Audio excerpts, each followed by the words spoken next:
Bonjour les enfants, bonjour à tous, j'espère que vous allez bien. Aujourd'hui, nous sommes le mercredi de la parachate Vaïgash. Aujourd'hui, nous allons voir comment est-ce que Yosef a envie de très vite faire passer le message à son père qu'il est vivant, qu'il est toujours présent, qu'il est en Égypte et qu'il est devenu vice-roi. Mais il ne peut pas le faire, il n'y avait pas de téléphone, il n'y avait pas WhatsApp. Donc, comment faire? Eh bien, il va demander à ses frères de faire passer le message.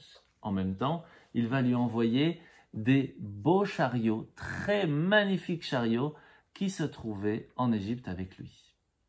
Arrivés là-bas, les frères ont eu très honte de pouvoir dire à leur père, « Tu sais papa, on a pris notre frère Yosef, on l'a vendu en esclave, maintenant il est en Égypte. » C'est un peu difficile. Ils vont donc demander à Sérach Batacher, Sérach la fille de Hacher, de faire passer le message en musique, en lui disant que son fils Yosef est toujours vivant.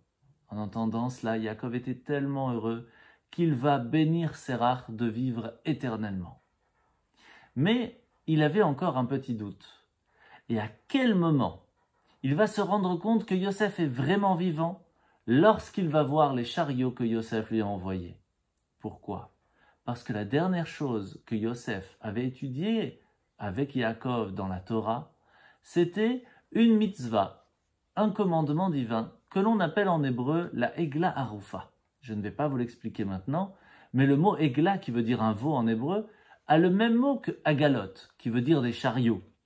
Et lorsqu'il a vu les chariots, il s'est rendu compte que Yosef avait continué d'étudier la Torah. La preuve, il se rappelait même du dernier commandement qu'il avait appris avec lui. Et c'est là qu'on peut vraiment voir si une personne a vraiment acquis, a vraiment compris ce qu'est l'étude de la Torah. Vous voulez vous tester les enfants? C'est très facile. En sortant de l'école, si on vous pose la question « Qu'est-ce que tu as appris aujourd'hui ?»